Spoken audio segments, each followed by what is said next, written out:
losing my mind? Is everybody in the world blind? Please, Lord, give me a sign, a sign. I feel like I'm losing my mind.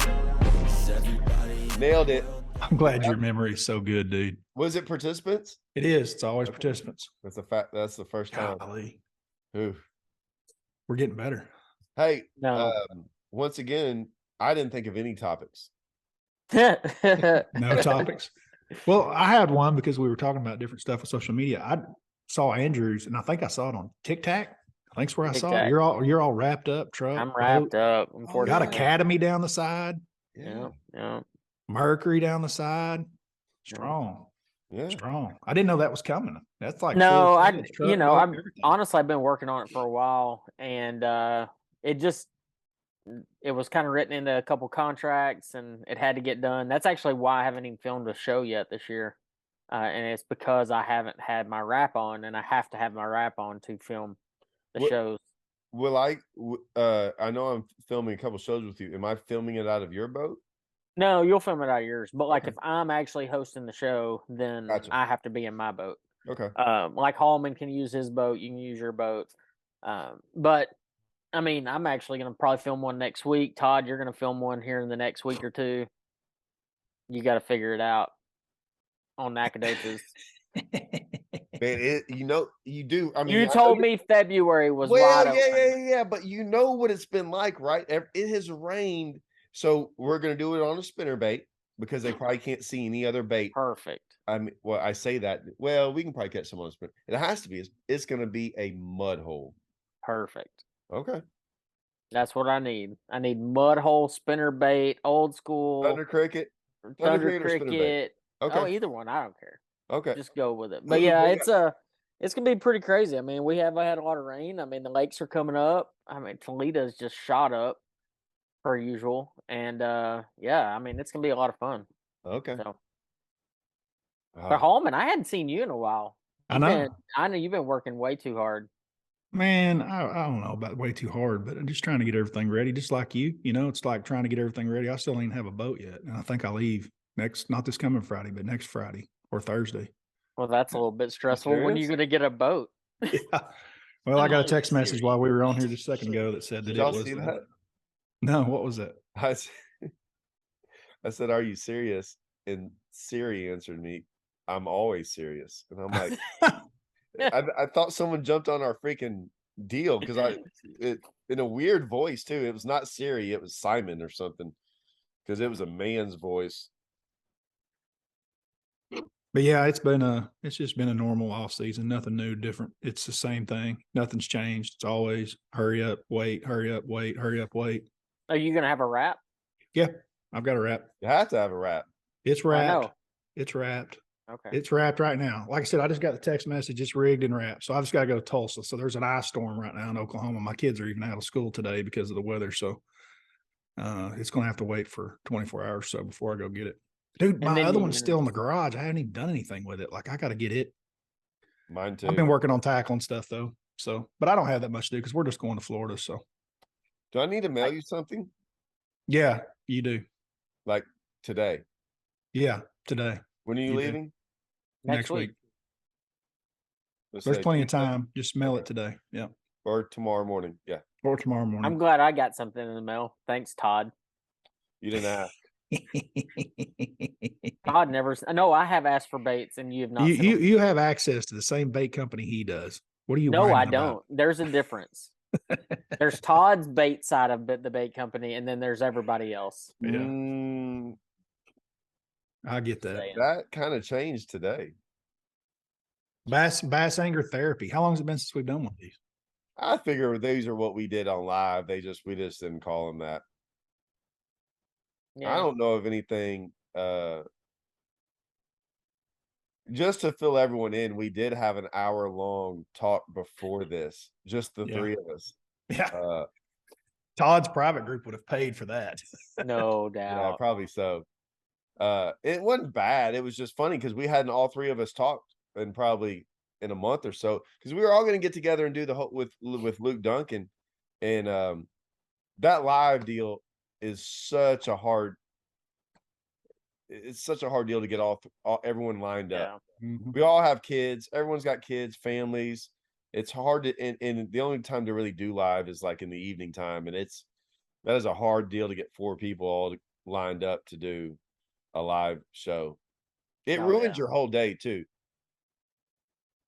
Does it? Just I plan talked to for it. Luke about it. Well, if you say, hey, we're going to do this Wednesday at 7, dude, that whole Wednesday you're like freaking out, going, okay, I got to get this done, and then you're always worried, like, you know, because you don't want to cancel on anyone.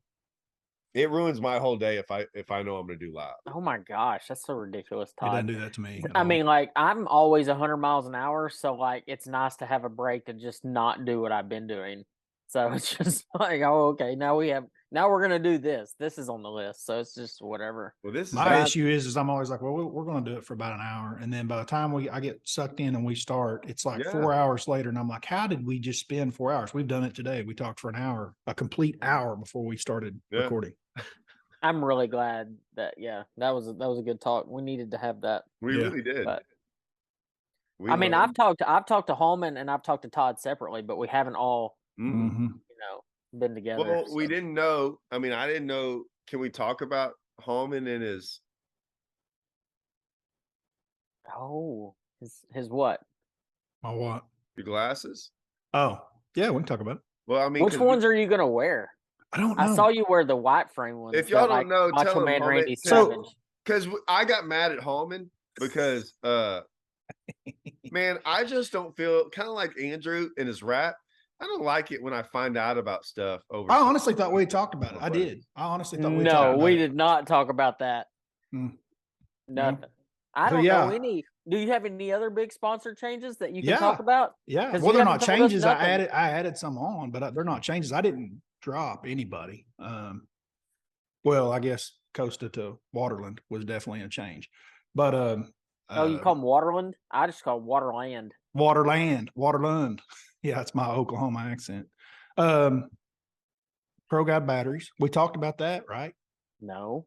Oh, I know. I had a conversation with one of y'all about it. Todd was talking No. about his new batteries that he got. Yeah, just now, but that happened like a week ago. I know. And a week ago, I told you, I said, yeah, I said, I'm with Pro Guide now. No, Nope. So I think I've got 4 new ones: Pro Guide batteries, Waterland, Omega tackle. Really? Yep. Omega and beat down mounts. Oh, you did Mhm. get beat down? Beat down mounts. Beat down's actually on my part of my wrap this year on my outside of my Oh, boat. cool. Yeah. I got. They got those real big mounts. Yeah, they got the ones that you can raise up and those like are right in cool. your face. While So you're like live old scoping. man mount for Holman, he'd be like, "Hey, here's my Livescope right in my face. I can see Yeah. it now." I went. It's actually something I thought of in 2006 when we started drop shotting on 2D. We had the last Elite Series of the year was on Table Rock, and we were drop shotting in 2,643 foot of water, and like just trying to focus on a little bitty worm and a drop shot back then, and just staring straight down. Of course, our graphs were about this big back then, and I was like, man, we need to be able to raise these things up. I went straight Garmin, Ooh, all Garmins. after Humminbird all these years. Yeah. I mean, I ran a Garmin for the last 2 years for Livescope stuff, but I mean, I went all Garmin, and I fished that Toyota out of having them all, and I was really, I was worried about it a little bit on the whole. I dropped by there and I'm like, hey, how do I put the time on here? Because I couldn't get the time.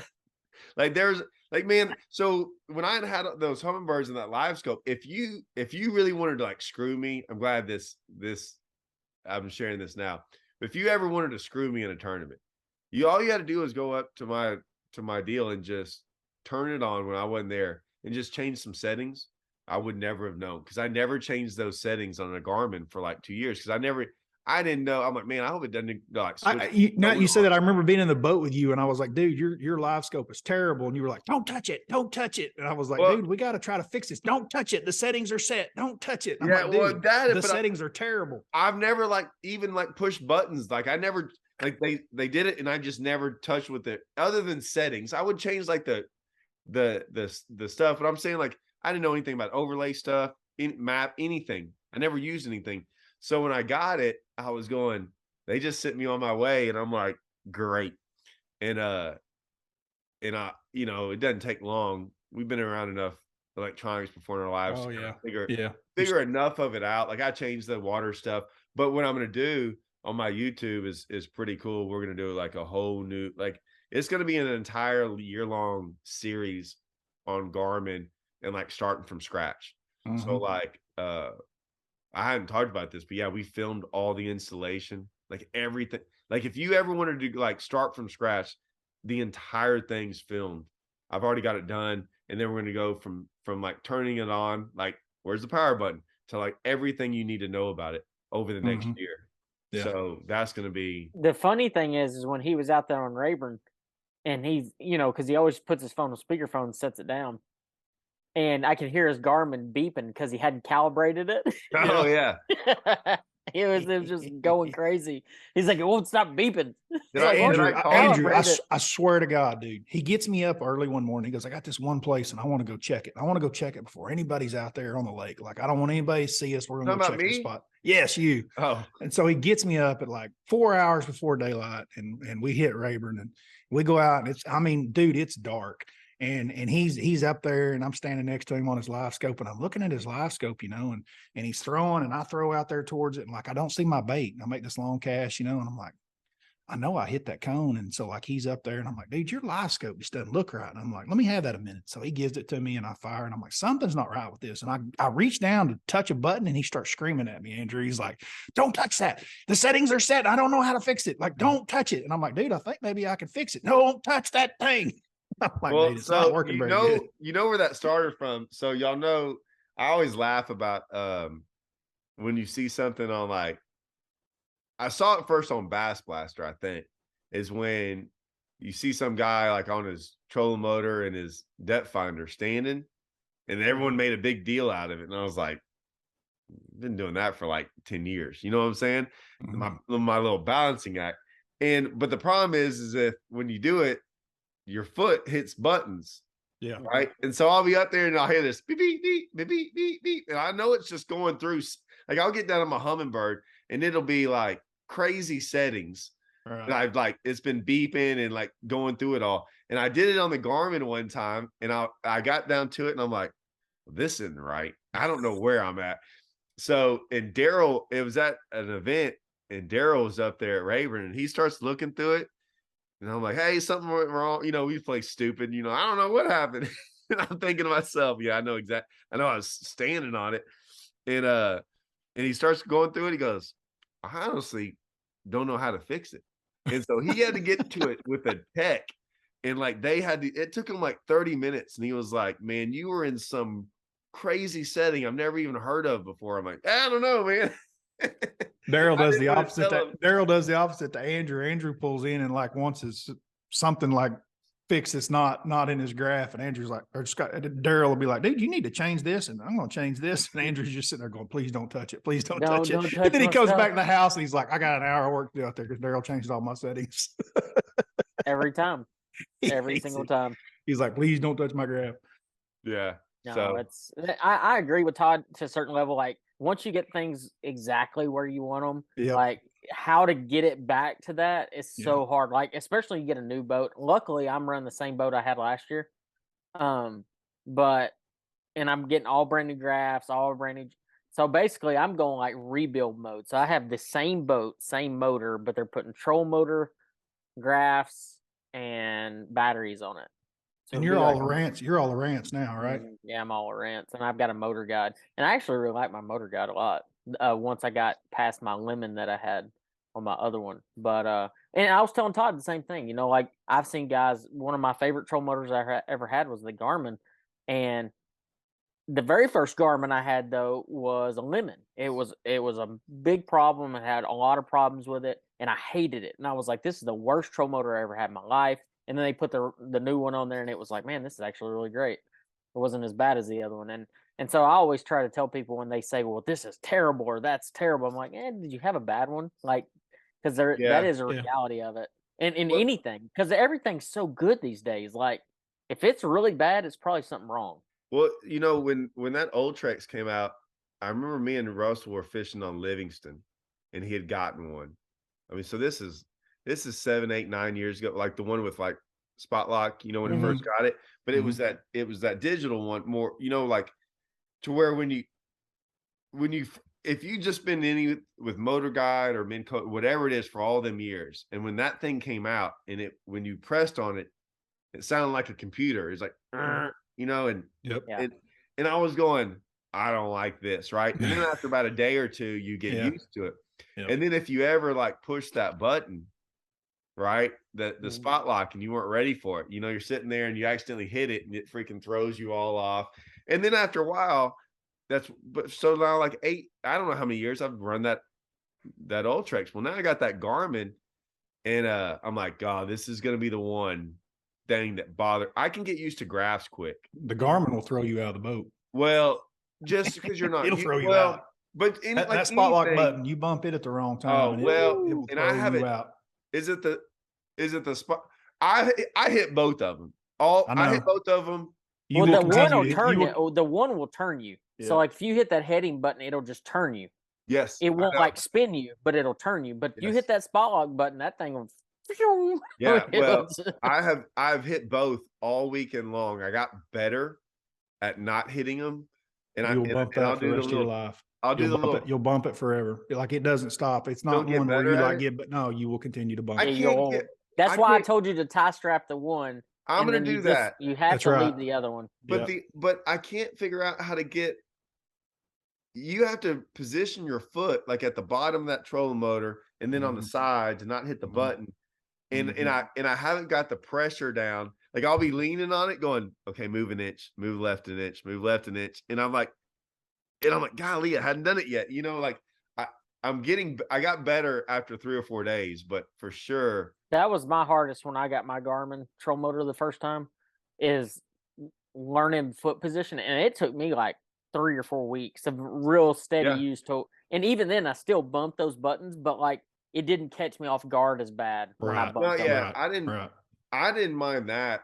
I didn't mind any of it. Like I said, mine was during a sight fishing thing though, so you can only imagine. It always goes off. It always goes off the most inopportune times. Like you're trying to slip in and be all sneaky and quiet, and you're shallow, and you'll bump that button, and that thing will go. Well, hey, I'll tell you the other one that was funny was I remember y'all saying this. So like on my Minn Kota, like I'm bad about like pulling up to a dock, like hauling butt and just letting that boat glide on in, and it shuts down, and I run up there and just throw that trolling motor. And I remember y'all saying something like, hey, when you do that with a Garmin, it's not as responsive at first. And like, am I right about that? Like it takes it like a split second or something. Yeah. Anyways, in the first of the tournament, I threw it down there and I got too close to my spot. And like, I'm pushing on it and I'm like, why won't this thing? What's going on? And I guess it hadn't turned on or something. Oh, yeah. If it hasn't been turned on, it takes a minute for it to come on. Yeah, but I didn't know. How do you turn it on? I've never had. On the top of the deal, there's a button. Well, I've never had to like push a 45-second delay between it and when it comes back on again. Yeah. Yeah, so, like so in the mornings, before you even take off, you need to go turn it on. Well, how come it turned on at other times? I never turned it on. It's something with your power switch, but you need to pay attention to whether that thing's turned on. It had always just been on. And so when I was like, why is it, what's going on? I'm like, dude, and then sometimes your foot pedal too, like on my boat route that I had last year, the foot pedal's tied into the power switch of the boat. So like everything's lit up like it's on, and you drop it and nothing's working. And you're like, what's wrong with this foot pedal? Yeah. What's wrong with this foot pedal? I went back there and figure out and turn the switch on. With my troll motor batteries and flipped the breaker thinking that wasn't it. It finally and kicked on, and I'm like, I think I looked down, I'm like, I just drove right on them. Or something. I think Andrew's like me. Wait until Todd presses his button and it hangs in there, and then it turns yellow and it won't work. Yeah, he's gonna freak out when he does that. Yeah, it will happen. You don't. I think what you end up starting to do is you start realizing before takeoff every morning, I need to drop his trolling motor, turn it all on, get it all going. Because once it's all fired up, you're good to go. For the rest of the day. Well, I mean, like I said, I just got my new Skeeter in, and usually I hate how I should knock on wood. Like I got in that thing and went one day and broke it in. And I mean, I didn't check aerators, I didn't check anything. And the boat, from the Garmin to the power poles to everything, like without a hitch. And I was like, oh man, never happened I for get one of me. those new boats that like I'll never do anything to. Dude, it Mhm. was not like I don't like it. Like I like my whole setup. This is the best. And then I got, like you were talking about Pro Guide batteries. I got impulse batteries. So I got 336s and 212s lined up in the back. It's the fastest my boat's ever gone. It's Well, that too cleanest. is your Garmin troll motor. That thing is lightning Well, yeah, I'm fast. talking about my motor, but I will say Yeah. that I would look over there at a spot and I'm like, they always said it was really fast. I normally I'd idle. I put that thing on about 100 and went about 7 miles an hour on pad on that. They're in Another trouble. another thing that you're going to notice is you remember when we all first went to lithiums? Remember when me, you, and Russell? I think Andrew changed about that time too. Were you running lithiums last couple of years, Andrew? Mm-mm. I've never run a lithium until this year. Well, we first got our first set, and Todd was at a tournament at Lake of the Ozarks, and he had the old run. He was throwing a buzz bait 90 to nothing, and like at 1 o'clock in the afternoon on tournament day, he went dead, and he was fit to be tied. Just the difference in the trolling motor is what I'm getting at is that Garmin being brushless and stuff, it sucks a whole lot less juice. So your amp hours on those batteries go even further just in the change of trolling motor from what we were running back then to what we're running now. I mean, you truthfully wouldn't even need but maybe 2 of those with what, even as hard as you fish them, like that troll motor doesn't burn them. That's what I heard. I got 3 of them, and every batteries I've ever had, I've been able to run out in a day. Every time. Yeah. I don't think I possibly can, but there's going to be a tournament. I'm going to try. You should try it sometime, not in a tournament, but you should just try it when you're out fishing sometime. Just hook up to one and try to kill it. See what it does. I could do that. Yeah. So how's your charging system then? I mean, power pole charge. So it charges it. They're running parallel. I'm assuming. Yeah, all my 36s are. Yeah, the 3 are on that side. My 236s are or 2. I'm running the exact same setup. I have 336s and 212s. Now, one of my 36s I pulled out of the loop. It's only a backup, so I'm running on 2 only, and then that third one is just in case I forget to plug in the night before, which I've been known to do. Something like that, and then I can pull that battery out, and I can plug into it quick. With that power pole charge, there's probably the way I have it set up. I bet you at times, if you're not running on it hard, I bet you could probably go a month or so without ever charging it. No, I've gone. Well, I don't know with about the on charge, y'all's how with the power pole charge. I know, but how y'all have y'all's batteries with so many batteries and stuff. You're probably right. I went last year. I want to say it was like 3 or 4 days, maybe 5 days, because the hotel I was at didn't have plugs and there wasn't availability for room. So I was just practicing. It was something like that.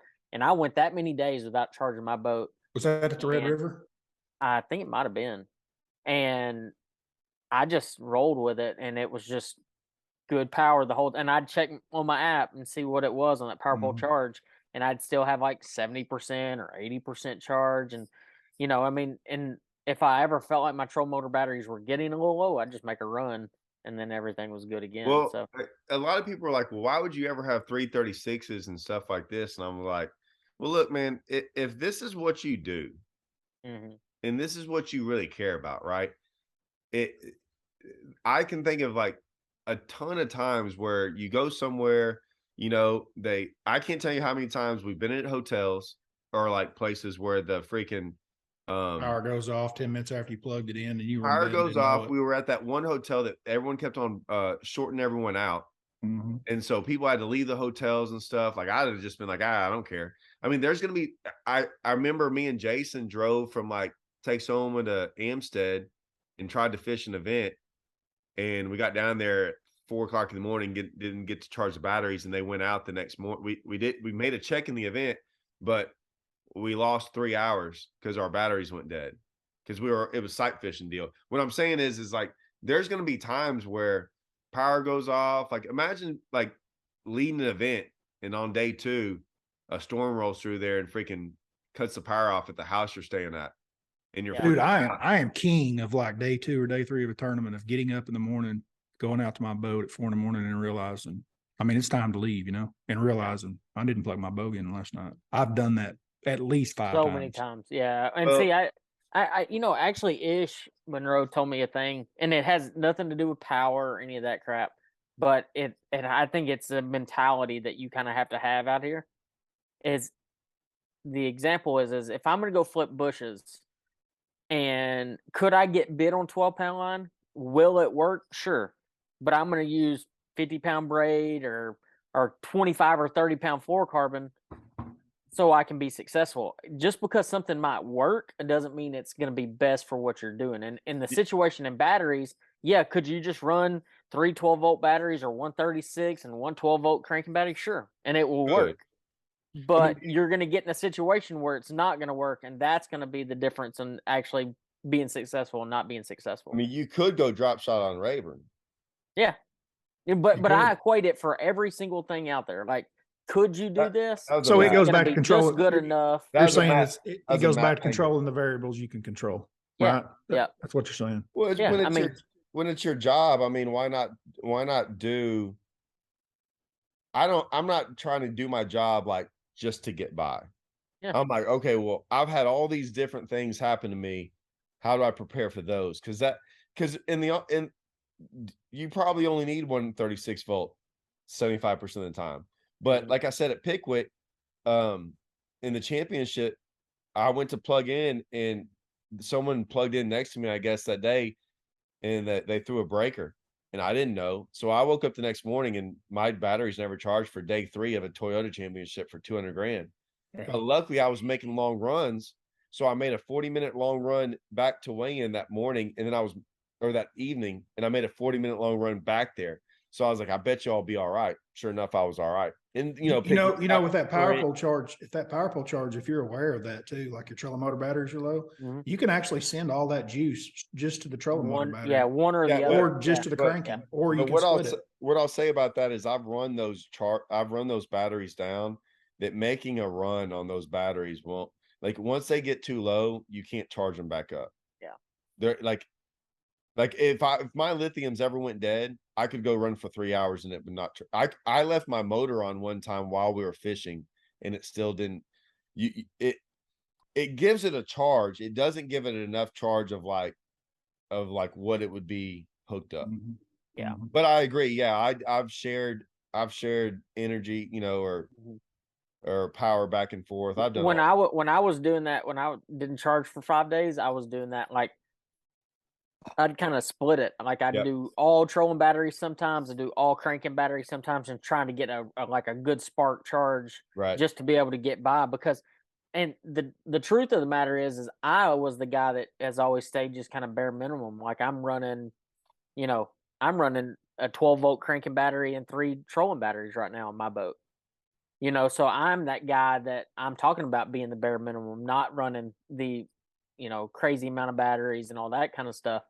And I still went like 4 or 5 days being able to use it based off the batteries. But the reality is that wasn't running pumps or any of that stuff. And what I have noticed, running 4 graphs with 1 battery with pumps, live well pumps, pumping all day, by the end of the day, that battery's like, it's about gone. I think Livescope's probably the number one.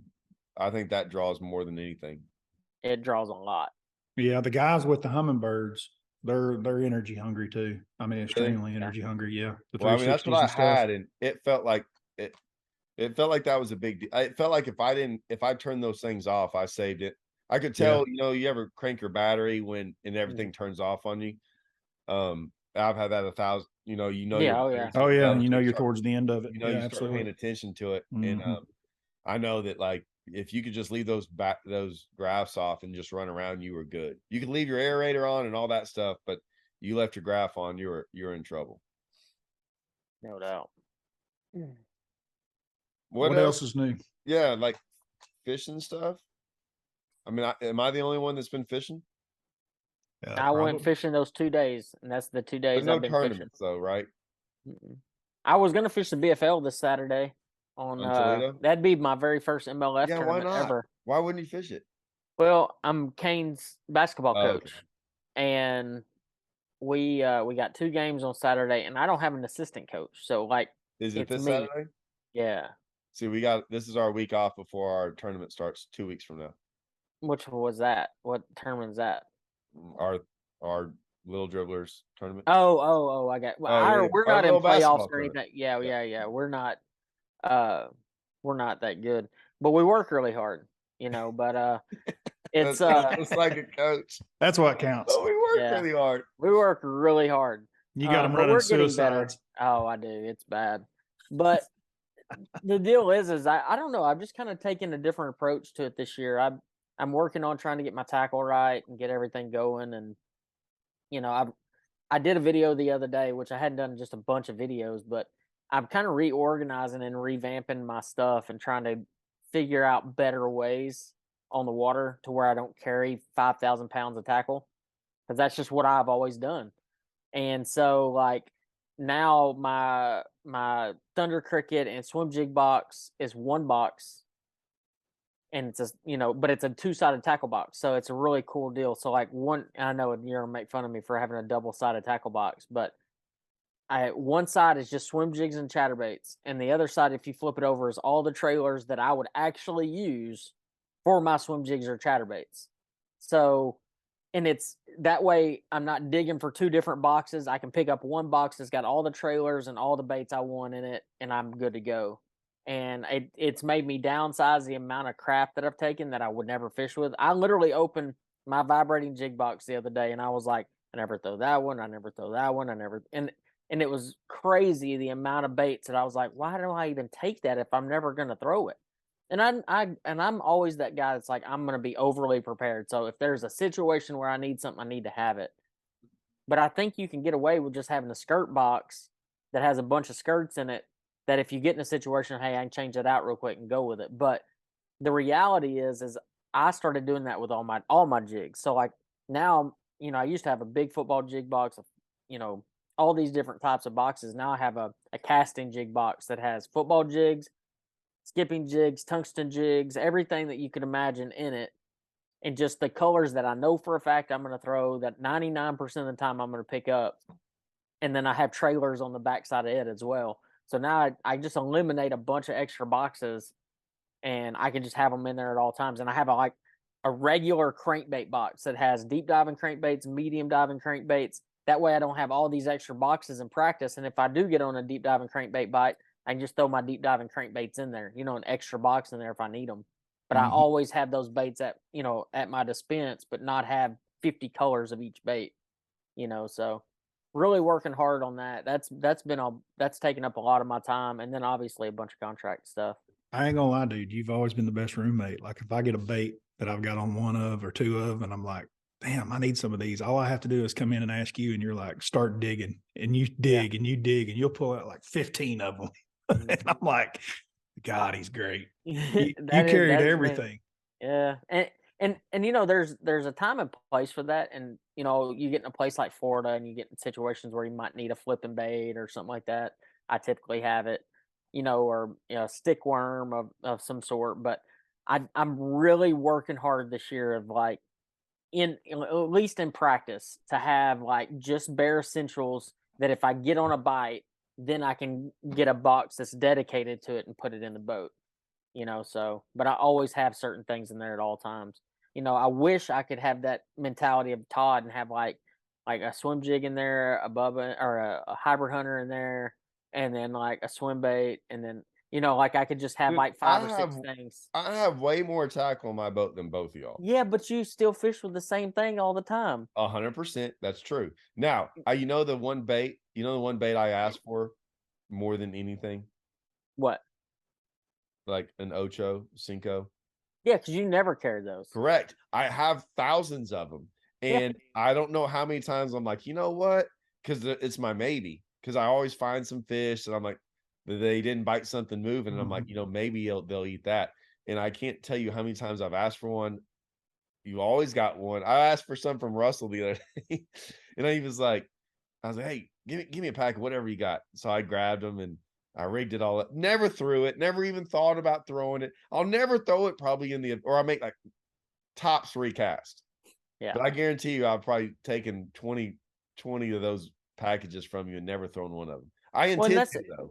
But I think that's the reality, is like you find out what works really well for you, and that's what you stick to. And I wish I could do that, because my mind just, whenever I'm going fishing, it goes like this.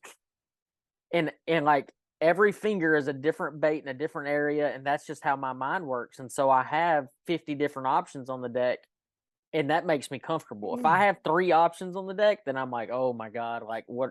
Like I'm way too dialed in. This is stupid. What am I doing? And that's just, and it's 9 times out of 10. If I have 3 rods on my deck, I am going to suck in that tournament. That's just no question about it, because I'm so locked in. The only time that it worked really well was when I was at Cumberland and at Cherokee, because I was so dialed in. And even then I had quite a few rods, but I was literally picking up like 3. And I'm trying to think. but otherwise, if I get like Ross Barnett last year, I got so locked in that I couldn't change. And there's just tournaments, if I get so locked in that it just everything just Oh goes. yeah, Ross Barnett. I'm starting to think like Pickwick, one bait. Yeah, no, Ross that's you, Todd. Barnett, Every 2 time. baits. Gunnersville, 1 bait. No. 2 baits at Gunnersville. 3 Oh, baits my at bad. Gunnersville. Whoa. 3 Don't overdo it, Todd. Actually The 4. one but nice thing about Todd is he always has room on his deck.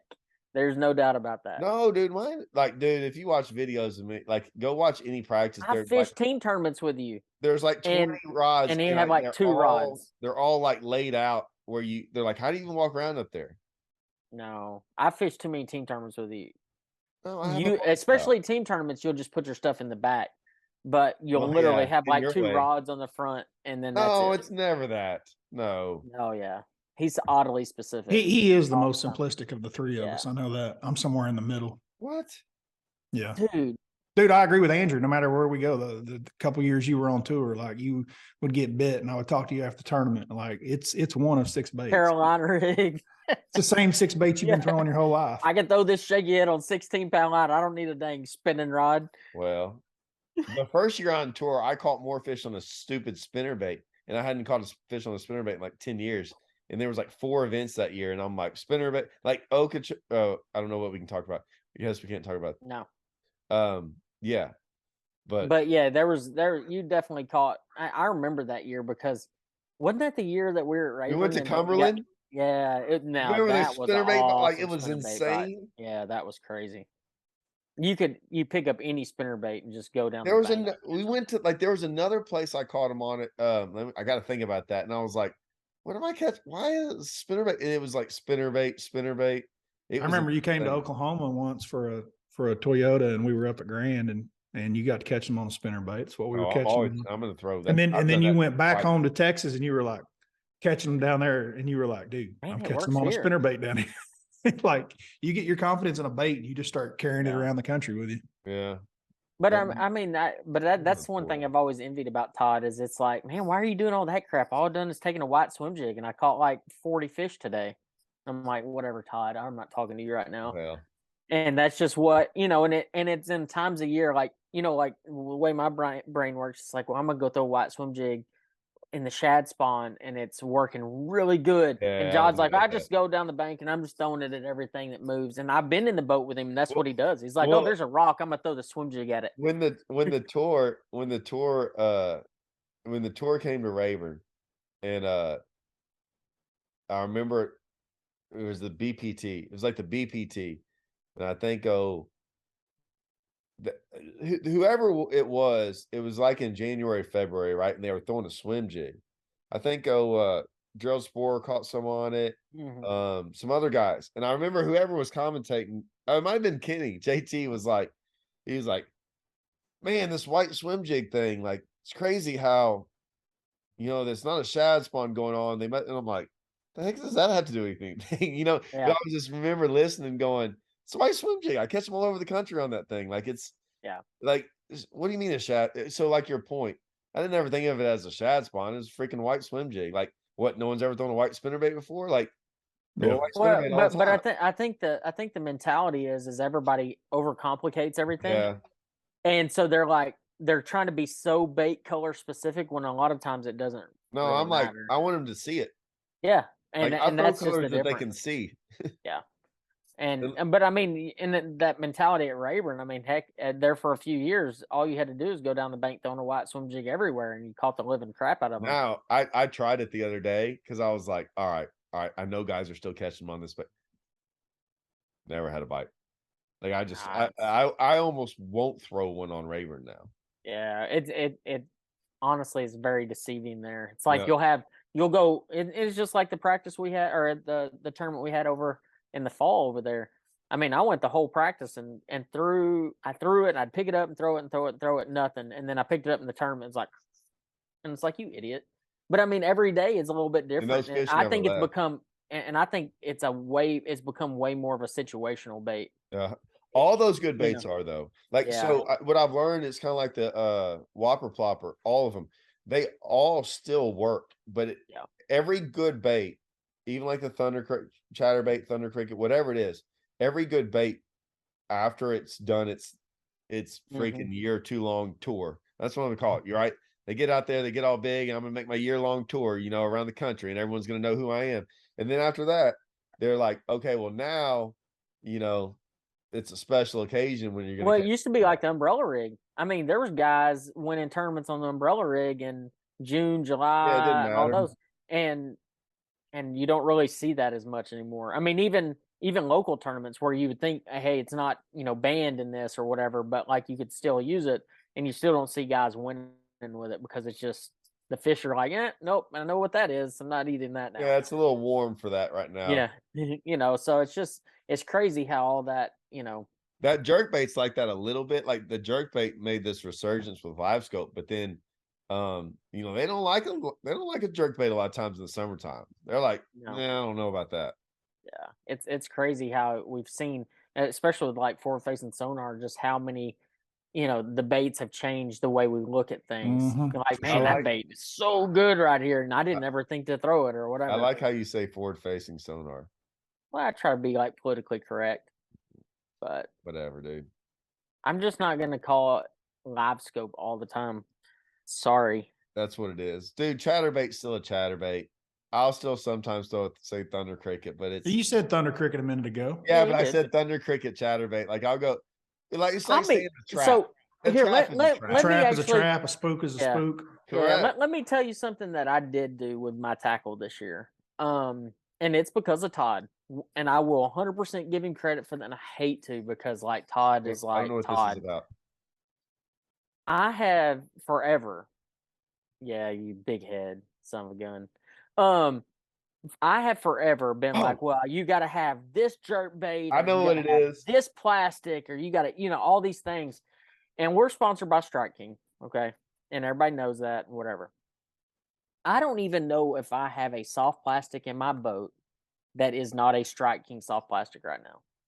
And because the reality is it's not, we get so caught up in like this color speed crawl or this color of big worm or this style. And it's like, man, this Zoom old monster is like but in reality, does the Zeus worm work just as good? Yeah. Like it's just in your head because you're like, oh, well, it's got to be this exact thing. All my trailers in my boat right now are all either Rage Crawl, the new Scound Bug, whatever it may be. I just, there's so many times that I personally have overcomplicated fishing to the extent like having all these different brands of jerk baits. Don't get me wrong, I still have some Megabass 110 plus ones and some Megabasses in there because I've had them. But like I've got just as many Strike King jerk baits in there that I've honestly gotten to where that's just what I pick up. Red-eyed shads. And I mean, because it's about finding the fish and they're going to eat it if you put it in front of them. The more you throw it, the more they're going to eat it. I think it's a good correction for you. That's something I felt like you do too much of too. Like you get too hung up on some of the particulars of a certain bait. I'm not saying that sometimes it doesn't matter because it can. No, it matters, but it matters specifically certain times, and it's hard to explain that. Like, because we all like, if I went to another lake, and maybe on that lake, someone knew that a black and red thunder cricket was better than a brown and orange freaking jackhammer, right? But I don't know any of that, right? I mean, I don't have time to worry about that. I'm more worried about are they going to even eat this kind of chatterbait fishing around the grass, right? So a lot of times that the difference might not be in you winning the tournament. It might be some local out there in a local team event catching 26 when everyone else catches 23, right? But for the most part, those are very hard subtleties. Like I have hybrid hunters that I think are better colors than everything else. It doesn't mean I can't go get beat on another hybrid hunter color because they're around more fish than me. It's just me personally, I think this is a better color, but I'm not always around the best fish. But I got in, I didn't get into it with Phil, but when we started with Phil and Strike King, and I was with Strike Pro, and Strike Pro had that, you remember that warmouth wobbler crankbait? Yeah, it was like a DD22, but Well, it silent. was right where I had started cranking a lot on Raver. Back when no one was really cranking like how I was cranking. Phil was a cranker. Yeah. And Phil cranked like me, but he had been away from the game for a while. And so when I got with him and I was like, man, I don't know about this. Like I had my swim jig. Remember my swim jig I used to throw? Oh yeah. So I had these baits and there was Strike King stuff that I liked, but then I'm like, Phil, I don't think you understand how many 10-pounders I caught on this crankbait, this warmouth wobbler from Strike Pro. And I was getting them painted because like I couldn't get any more. And I was like, he's like, and I just remember him, he's like, you'll be all right, dude. He's like, you'll change eventually. And I'm like, yeah, I was secretly walked away from that conversation going, I ain't changing. Like, Yeah. like, sorry. And then about 6 months later, a year later, I'm like, I'm throwing the 6X. It's the 6XD. Like, it's not good. And next thing you know, it's like 10-pounder, then a couple months, 10-pounder. I'm like, oh, okay. Okay. And now I don't know if I could actually go back to that other crankbait. You couldn't. There's no way because it casted terrible.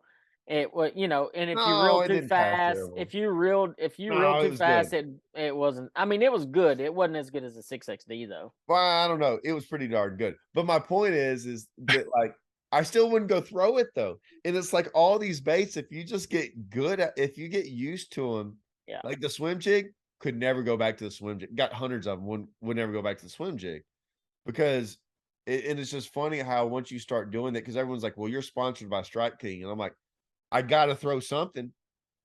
Yeah. Like I got and yes, y'all want to hear the soapbox? Can I get on the soapbox? Get on it. Oh my gosh. Holman, it was nice talking to you. Okay. I've been going off lately on YouTube and tip videos. Okay. On what? Tip videos. Oh.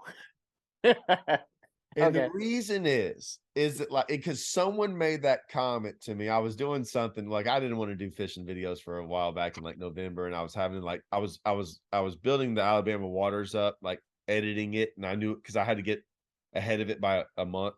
So I was doing a lot of talking videos. Some people didn't like that, whatever with them.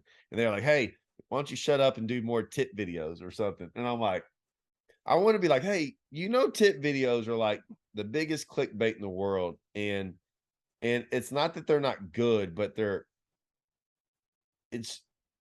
everyone thinks it's the shortcut into fishing. Right. And I'm going, hey, you do realize that like 90% of most fishermen that fish the elites, and I've been around all y'all guys. If I gave y'all a bait from a package, I'm going to open up that package and tie it on. I don't know any of y'all sitting over there doing a bunch of stupid stuff. I'm not saying stupid, but like all these things to these baits to go out and help you catch more fish. Like there's a reason. Like, heck, I'm in product and innovation and Strike King. You think I'm going to go make a bait that you then have to alter once you take it out of the package? Like my whole job is to make that bait as perfect as be, so you never have to alter it. Like I don't want you to have to alter anything. Like I did a bad job if that's what I did. But these tip videos, man, of these things, and I'm sitting here going, man, you have your priorities set on the wrong thing. Because I promise you, none of us are thinking that. Like if you're like, hey, could I have 100 different tips or 3 different things about a lake about where fish live and things? We'll take that, and like you can keep every one of those tips. I could care less about that. Because that ain't really going to help me catch more fish. This is. And but I don't think people on YouTube, they have been brainwashed into thinking that these are like tricks and like shortcuts into fishing. Because it's like, hey, you can go throw that bait that you just altered that some guy on YouTube told you to do and never throw it around a fish. You know how many fish you're going to catch? 0. Yeah. It's not that they're missing a lot of what's going on. It's just gonna make fish appear and just start eating your bait because you Yeah. did this whole modification to it. Like you're throwing around fish on every cast. It's not, and they just miss it, man. And I know they like it and they want it and they think they're really getting something, but it's the one part of YouTube that really makes it. I try to do real tip videos that we all would do, and it might be as simple as cutting a skirt or like trimming weed guards. I think those things are kind of important, not. I don't know. Here's a perfect example of what you're talking about. So when Andrew and I were headed to Hartwell for one of our last opens of the year, those blueback herring and that fluke is something I've always struggled with, and I still struggle with it to this day. I struggle with hookups. I struggle with being able to throw it as far as I want to be able to throw it. I struggle with just the action of it overall. Well, I was flipping through some videos and stuff, and Andrew actually knew where I got it from because I called Andrew and I was like, "Hey, I saw another way to rig this thing where you take those screw-in locks, that we use the hitchhiker deal, but you screw it all the way in the nose, all the way, so that the end of it, circled, and then you just take a drop shot hook, a little bitty hook, a drop shot hook, and you just hook it through the nose, through that ring, through the plastic, and then through that ring, and so therefore it sits and swings on that end of that hook, which gives it a lot of momentum, to be able to go back and forth and it swings freely. That's the only hook on it, is on the very nose. And I got it from the guys that are so big. Tactical Bassin. Tactical Bassin. And Andrew knew right where I got it from. He goes, "Dude, that's a Tactical Bassin deal." And I was like, "Yeah, it looks pretty cool. I'm going to try it." So we get to Hartwell early in the practice, so the fish aren't just completely beat to oblivion. And like what I thought, they were correct that it does have a lot of action to it. Like it works really good, but you've got to throw it on a spinning rod to do that because there's not much weight. It doesn't throw extremely well. And then just me trying to jerk with a spinning rod is just, it's not what I do. And so I'm jerking it. And, they said, all these fish, 99% of these fish are going to eat it at the head anyway. Well, that's not true. They don't. They eat the tail. They look at it. They inspect it. They eat the tail. And so I throw this thing. Now, with that being said, those are the smartest fluke fish. They are. Still. In the country. Right. I mean, well, I'm trying to put it together in a tournament application. I know where he's going. He's making a point. So I'm using this for a tournament application. I'm not going to some lake in the middle of the week that nobody's been on for 3 weeks. That's not what I'm doing. I'm going here with 225 boats, and they've been pounding on this thing. The bait does look a little bit better in the water. They're not all hooking up. What comes to find out, what I thought in my mind originally when I'm watching it is, well, I can take a jerk bait, put it on a bait caster. I can throw it further. It's got 3 treble hooks on it, not just one little bitty single hook. And if they bite the back of it, they're going to get hooked. Well, come to find out, the jerk bait's what makes the top 10 in the bait too. There's guys making the top 10 throw on the jerk bait, not a nose hooked fluke that was some trick. But I got sucked into that rabbit hole. Now, I didn't throw it in the tournament, but I did throw it in practice. And I had figured out enough that they don't always eat the head. They don't really eat it any better than another fluke. And I couldn't throw it as far, and I couldn't work it as hard, and I couldn't work it as fast. All those things mattered for those blueback fish that are freaking experts at looking at flukes. They've seen them for the last 25 years. They know what they're looking at. Well, okay, this is obvious, and I'm very biased. I get it. But what you just said is, so you gave this great thing about how you could do something. And you said they're the hardest fish in the world to get to bite, right? Mm-hmm. Guess what? 99.9% of people aren't throwing at the hardest fish in the world. Exactly. Right? Yeah. So they could probably go to their lake, pond, whatever, and throw a regular fluke with a regular hook and smash on them and probably never lose a single one. And so, and brings me again to the YouTube deal is that like I said, call me biased, but when we put up our tournament stuff, we might finish 40th, 50th, or 1st, right? What you're seeing is true application of what we talk about in the baits we're using, and there's no cut and edits. And what I mean by there's no cut and edits is we're not cutting us casting out there a cut on setting the hook and then maybe getting the bait in. And I'm not saying people are doing that. I'm not saying they're not doing that. What my point is that we can't fake any of that. We can't fake any of our tournament stuff. And the deal is we're not saying other guys fake it on YouTube, but what you have is an unrealistic application of what's going on. Because if I go to OH Ivy or say I go to Rayburn or Toledo or Choke Canyon or where I can pick some lakes out there that are unrealistic expectations of lakes to the rest of the country. Kentucky Lake, it'd be like going to Kentucky Lake, sitting out there telling me that this is the best 6XD in the world. As I sit out there on a Wednesday and there's 200 fish on a school, and I could throw pretty much any crankbait in the world out there and catch them, and going, this is what you need to do. And you tell all this story, and some guys out there on a ledge fishing for 3 fish going, how come I can't catch anything? Right? Well, it's the Bill Dance mentality. Like, right. And I love Bill, but like, he'd be fishing these stock ponds with this long arm buzzbait that had an arm on it this long. I bought one of those. I did too. And catching 5 and 6 pounders, and you're like, oh my God, I'm about to destroy these fish on this thing. Yep. And then go throw it and look like a goob out there and not ever catch anything. But the point, like, I agree with you completely. It gives you that false sense of hope because they just went out there and just destroyed them in a situation where the reality is you're probably not gonna duplicate that everywhere else.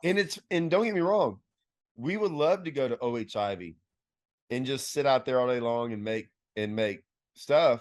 And if that's what you're wanting to watch, that's cool, but it's not reality. Like you couldn't go to most of these lakes and go out in the middle of a lake and just start throwing Alabama rigs catching 13 pounders. Like that doesn't happen. Like it's the best lake in the country.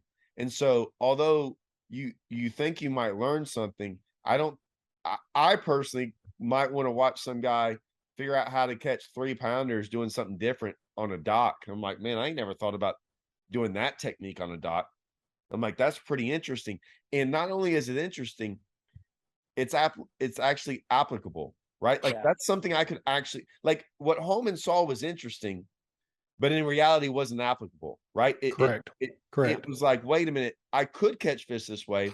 I can't cast it as far, right? I'm going to be in a tournament where that matters. I need, like, we all talk about like, well, we could do this. I could fish with the Cinco and catch a bunch of fish on a Cinco. But the chances are I got to know where fish are. And if you wouldn't practice with a Cinco, you're going to cover about 1% of the water. Whereas we might go with a buzzbait and cover 40% of the water of the lake. And we find where fish are, where that Cinco is a great bait. But if you just keep throwing it around no fish, you see what I'm saying? Like, and I'm not saying that the spinning rod's a bad deal for the fluke. I think that there's a lot of people in the country that's what they've thrown their entire life. For me personally, to throw a fluke on a spinning rod, it's almost like having to reel with the wrong hand. That's how it feels to me. Like I can't get in the groove. I can't get in the motion. It is awkward to me. I can't jerk with a spinning rod. Just can't do it. Well, me and Andrew were talking about the Rage Swimmer, like the 3.25 or 2.75. And when the first time I ever threw that was up at, are y'all going to St. Clair? Yes. You just got to quit naming lakes. Just say up north. Just say up north and be done with it. Well, anyways, so like, but this has nothing to do with that. But what, like, I was throwing it, I'm like, can I throw this on a bait caster? And I luckily I had Sunline 8-pound test line for my drop shot, and I put it on an 8-pound test line. And I'm going, this probably everyone else has this on a spinning rod, right? But I threw it on that bait caster and caught fish. And it wasn't until me and you, Andrew, were talking about that lavender shad one, like the pinkish one. And I had put it on a spinning rod over the fall, just goofing around with it. I just wanted to see. And I got pretty good with it on a spinning rod, throwing that thing. Yeah. Right. But like you said, that's a totally different deal. Like all I have to do is reel it. But I mean, I've never lost any fish on it. I got pretty comfortable with it. But even after a couple months, I'm not even saying it's better. Well, see, so like just on the swim bait side of things, I used to throw it on a spinning rod. I always felt super awkward. Like it didn't everything was weird about it. And then I was rooming with Jason Reyes, and he would always throw on a bait casting rod, even with 6 pounds, 8-pound tests like that. He always threw on a bait casting rod. I'm like, why do you do that? And we were at a tournament, and I just kept losing them on the spinning rod. I wasn't getting enough on them. I wasn't getting. He's like, dude, if I have one hit it, even with 8-pound test on that bait casting rod, I can jack them, and there's no question about it. I know when I set the hook the right way, that I'm going to catch that fish. He said, you do it with a spinning rod and you're awkward and you're like, I don't know how hard I can pull it. And like, you're doing all these weird things with it.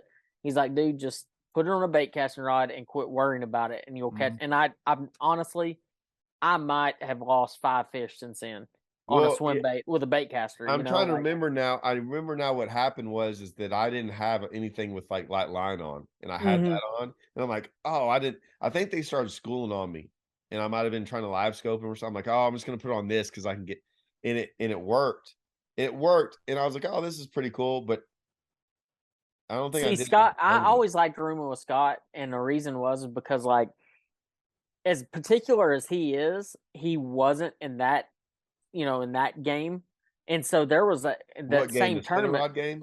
Yeah, like spinning rod, line size. Yeah. And especially coming from Florida, like there's a big disconnect. And so I remember at that same tournament, he's like, yeah, I was throwing a bait casting rod and I had it on like 14 or 16 or whatever it was, like big line. And he's like, I was just throwing a half-ounce head because that's the only thing I could get it down there with. And throwing that little bitty swim bait with a half-ounce head. I remember being in Florida once, and I think we were all rooming together. Scott, I think it was one of the years we were all together. Todd was there too, and we were Todd and Andrew. You and I talked about this going home. We talked about it, but like you and I, Andrew, we were like, well, let's get down to 16-pound test fluorocarbon. They won't see it as good, And so we were all kind of running this little deal. I think we were running pads or something. But anyway, we got talking to Scott, and Scott made the top 10. And we're all driving home, and Scott's like, well, I was fishing with 50-pound braid and a 1 ounce weight. And you and I were in there thinking, 3/16 ounce weight. Yeah.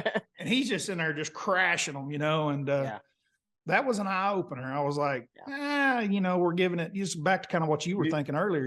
It's more about covering water. And, you caught that 8-pounder. I remember you catching that 8-pounder because we were looking at that video, and I was like, homie, that's such a great video, because you catch that 8-pounder. I mean, I know the whole setup.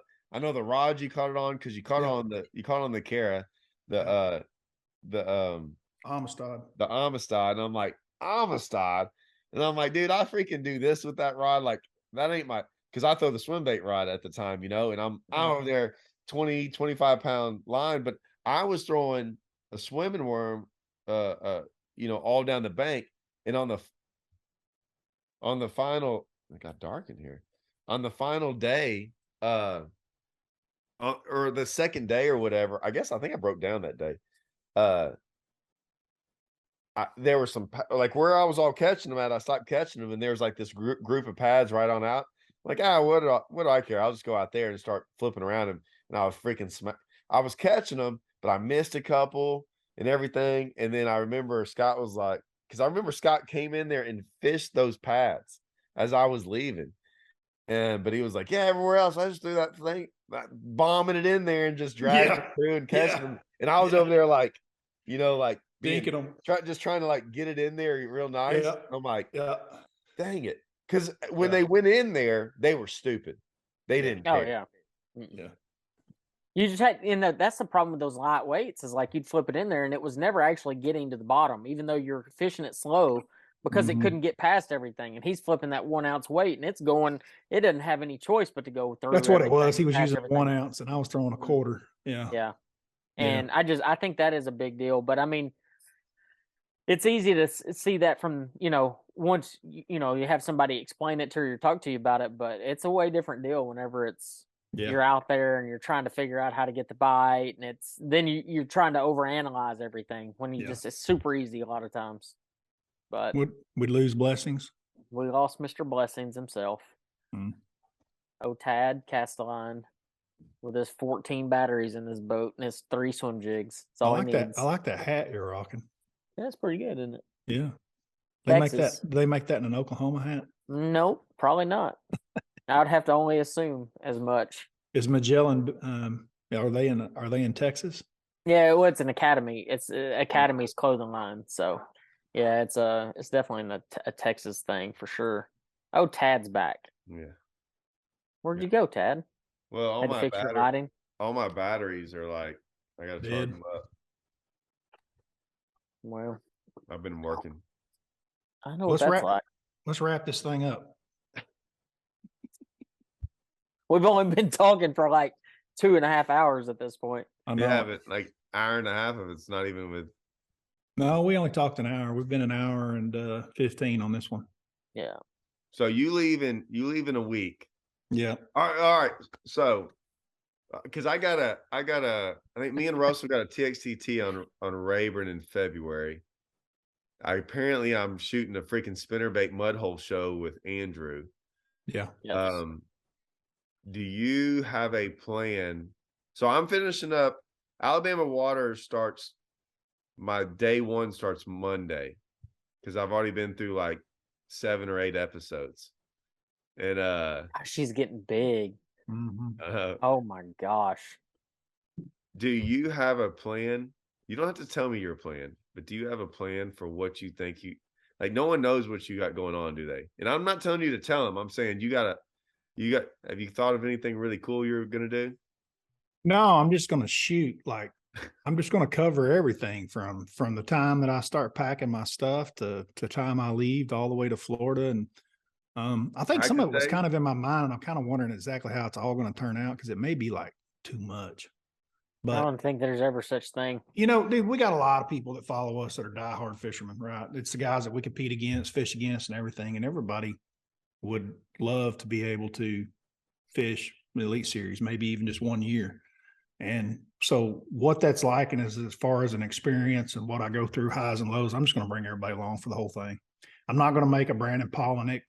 Those guys have all got that kind of stuff on YouTube. So I'm just going to do my deal, just like what we've been doing. I really like Todd's deal after the championship day one, after he was leading. It gave me a good idea whenever I saw that he had posted that night, just talking to the camera about his day, what all he'd experienced. And I think I'm going to try to use some of that and carry it next year. That's my game plan now. Both of y'all know me well, and starting something I can start, but continuing with it, depending on how much the workload is and trying to compete and everything else. It may get to be too much. I don't know, but we'll see. Some of it'll work, some of it won't. I'm going to throw some paint on the wall as far as YouTube, just like we've all three done through the years, see what sticks and what doesn't. Some pasta cooking? I was literally just thinking about that. Not even gonna lie. I was like, well, I know one thing you shouldn't do is don't do any pasta cooking, and then you'll be all right. I am interested about with all those tournaments, and I don't know about with the elites deal. I mean, are there going to be times where you're going to be having to do some things that are not normal?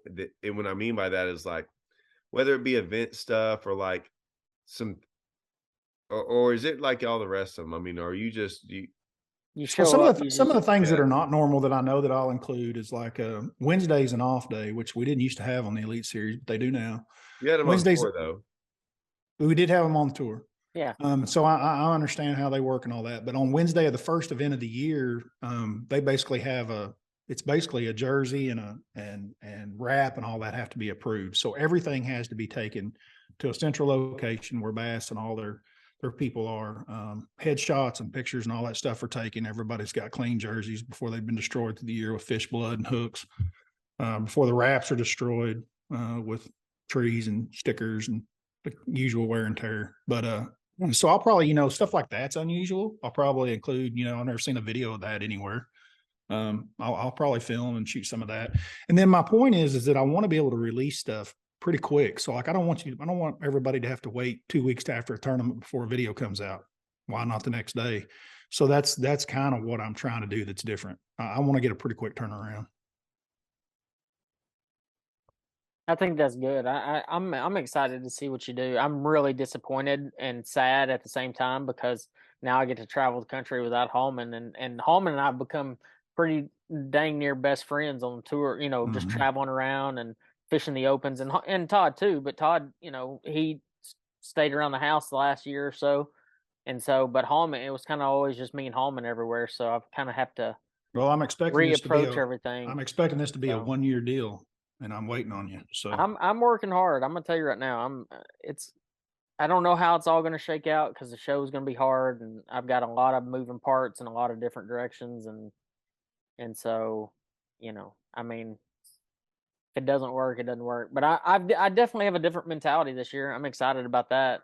I don't really have the same like stress and all that bull crap. I'm just gonna go out there, and if I do good, I do good, and if I don't, like, I'm not going to have that pressure. I'm not going to put that Right. kind of pressure on myself where it's like, oh my God, if I don't do good, it's the end of the world.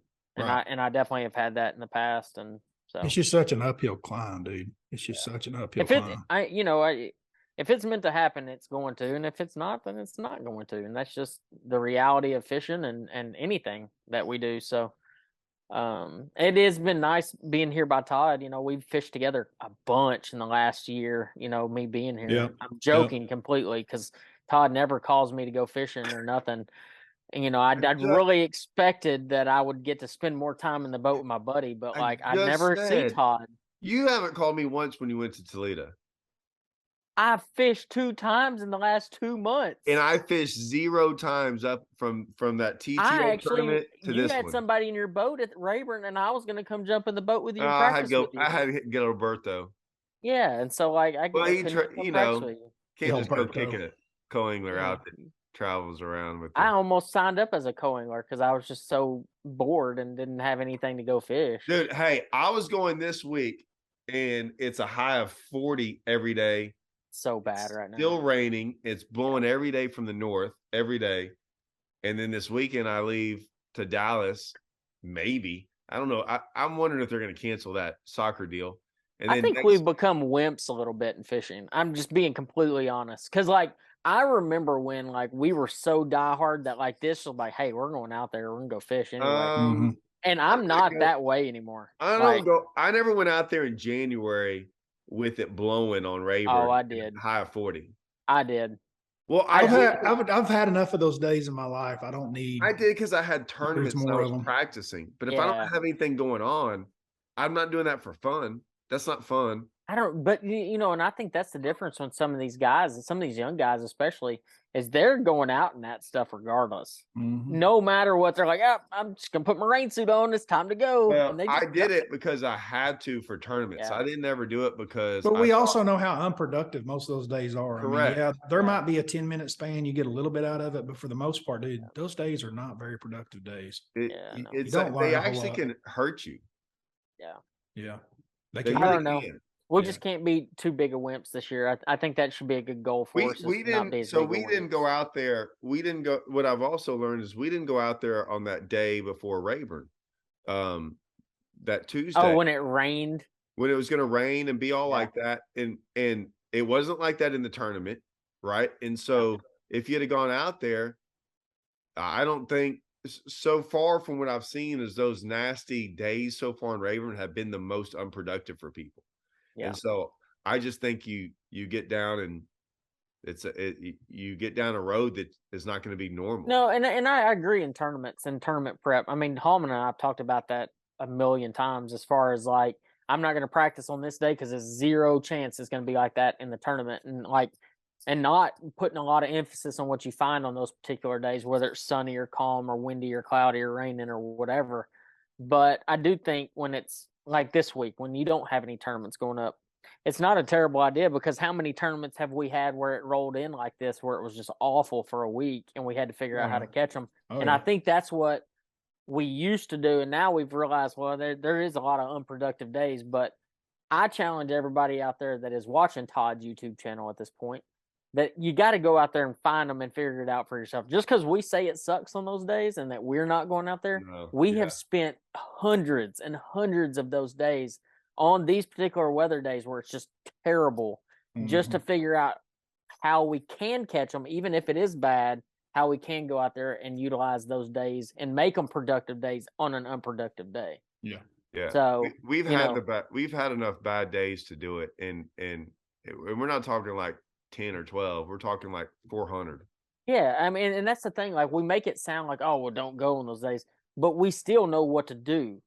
And I think that you're talking about that misconception in YouTube and like trying to learn tips and things like that. If you want the best tip of the day, is learn how to catch them on these really bad days, because the really bad days will show you just how good the really good days are. So there's a couple of those too, real quick. Like don't y'all hate when you're on a lake or a tournament and you got like 3 days and it's just freaking overcast and cloudy and rainy, and you could just pick up a topwater and catch 100 a day, and the day one of the tournament's going to be this dead sunny calm day, and you're Oh, That yeah. and it sucks because there's nothing you can do about it. You know you're gonna have to change.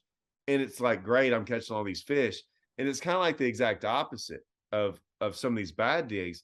But like on Rayburn, I only had 2 days of practice, right? And I was telling you all that. And then the next day was that day. And I'm like, if I go out there, it's even if I learn how to catch them today, like Yeah. that day of Tuesday, it's not going to be like that Wednesday, Thursday. And then I'm like, I've fished enough these tournaments that unless you're on them, like where you're on them, where you really know you're kind of on them, which is rarely the case. I think that happens like, 5 to 10% of the time. The other times you're like, I see what the tournament is. I get it. I'm gonna have to like fight through this. I felt like I fought through Rayburn to make a 12th place finish. Mhm. Yeah. And 12th place was pretty darn good, right? But I was like, I was like, hey, I'm gonna have to figure this out a little bit in the tournament. I have to kind of figure my way through 2 days, and sure enough, that's That's the way most days go. Most tournament days are that way for us. I caught Yeah. 8 2-pounders in the event, and I caught a 5-pounder on my first fish. My last fish of the day was a 6-pound, a 6.5 of like the first day of that and the second day of that. And so I figured out kind of how to piece together those 2-pounders here and there. My 5-pounder, I kind of thought I would catch. The 6-pounder, I figured out after day 2. I was like, oh, and if you'd put me on day 3, I think I'd have crushed them on day 3. Like, I think I would have, like, I was starting to figure it all out. Well, I think that I hope somebody's made it long enough in this show to actually watch that part, because I think that was probably the most productive part of the entire show. I think our most productive stuff when we do these are always at the end. I think we really get dialed into something, and we get like sharing like really good stuff. And it sucks. I don't know how many times y'all do videos like that where you're like, oh, this last part was like the juice. I probably should have put that at the beginning. Yeah. Maybe I'll cut this last part out and say, and just put it at the front as a teaser, and then like, yeah, You've done that before, I think. yeah, I know, but I'm not. That's work. All well, right, speaking boys. of work, I got to get to work. All right. See y'all All right, guys. guys. We'll see ya. What I gotta do.